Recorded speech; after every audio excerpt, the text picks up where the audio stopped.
ভোরের আলো ফোটার আগেই গ্রামটা জেগে ওঠে। কুয়াশার চাদর ভেদ করে শালিকের ডাক ভেসে আসে, দূরের খালে জলের ছলাচ্ছল শব্দে রাতের নিস্তব্ধতা ভাঙে। মাটির ঘরগুলোর চালে শিশির জমে থাকে, আর উঠোনে রাখা মাটির কলসির গায়ে ঠান্ডা ছোঁয়া। এই গ্রামটার নাম চাঁদপুর, নামের মতোই শান্ত আর স্নিগ্ধ। রহিম চাচা ভোরে উঠেই গরুগুলোকে গোয়াল থেকে বের করেন। লাংলের লোহায় হাত বুলিয়ে নেন, যেন দিনের শুরুটা ঠিকঠাক হয়। মাঠে যাওয়ার পথে তার দেখা হয় মুকুলের সঙ্গে। মুকুল স্কুলে পড়ে, কিন্তু পড়াশোনার ফাঁকে বাবার কাজে হাত লাগাতে ভুলে না। কাঁধে বইয়ের ব্যাগ, চোখে স্বপ্ন। সে বলে, আজ স্কুলে বিজ্ঞান মেলা।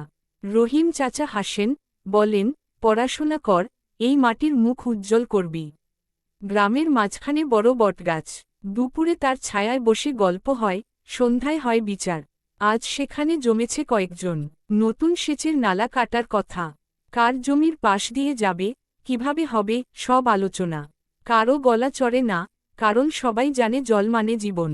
শেষমেশ ঠিক হয়, সবাই মিলে কাজ করবে। গ্রামের শক্তি এখানেই, একসাথে থাকা। দুপুরে রোদ চড়ে গেলে মাঠে কাজ থামে। নারীরা উঠোনে চাল ঝাড়েন, কেউ কেউ শাক বাছেন। মায়েরা মাটির উনুনে ভাত বসান, ধোয়ার গন্ধে ক্ষুধা বাড়ে। শিশুরা খালে নেমে পা ভিজিয়ে খেলে, কারো হাতে কাগজের নৌকা। হালকা বাতাসে আমপাতা নড়ে, দূরের পুকুরে হাঁসেরা সাঁতার কাটে। মুকুলের মা শিউলি খালা দুপুরের পর সেলাই করেন। তার সেলাই মেশিনের টুংটাং শব্দে বাড়িতে এক অদ্ভুত ছন্দ। গ্রামের মেয়েদের জন্য তিনি ব্লাউজ, পেটিকোট সেলাই করে দেন। টাকাটা বড় নয়, কিন্তু সম্মানটা বড়। তিনি বলেন, নিজের কাজে দাঁড়াতে পারলে মনটা শক্ত হয়।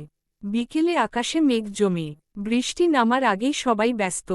কেউ ধান ঢাকে, কেউ খড় সরায়। প্রথম ফোঁটা পড়তেই মাটির গন্ধ ছড়িয়ে পড়ে। বৃষ্টি থামলে গ্রামের রাস্তা কাদা, কিন্তু তাতে কারো মন খারাপ হয় না।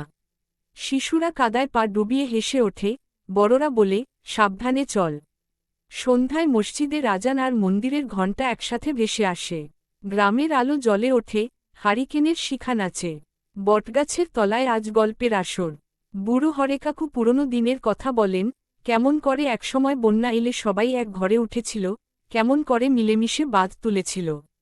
মুকুল মন দিয়ে শোনে, সে বুঝতে শেখে, বইয়ের বাইরে জীবনের পাঠও আছে। রাতে আকাশ পরিষ্কার, তারারা ঝিকিমিকি করে। দূরের মাঠে ঝিঝি পোকার ডাক। ঘরের ভিতর সবাই ভাত খায়, আলু ভাজা আর ডাল। খাবারের স্বাদে কোনো বিলাস নেই, আছে পরিতৃপ্তি। শোবার আগে মুকুল জানালার পাশে দাঁড়িয়ে ভাবে, সে বড় হয়ে কি হবে। শহরে যাবে, নাকি এখানেই থাকবে। তারপর সে হাসে, যেখানেই থাকুক, এই গ্রামের মাটি তার ভেতর থাকবে। চাঁদপুর গ্রামটা ছোট, কিন্তু তার হৃদয় বড়। এখানে সুখ বড় বড় কথায় নয়, ছোট ছোট কাজে। কারো অসুখে সবাই পাশে দাঁড়ায়, কারো আনন্দে সবাই ভাগ নেয়। দিনের শেষে যখন বাতি নিভে যায়, গ্রামটা আবার নিস্তব্ধ হয়। কেবল মাটির গন্ধ আর মানুষের ভালোবাসা রাতভর পাহারা দেয়।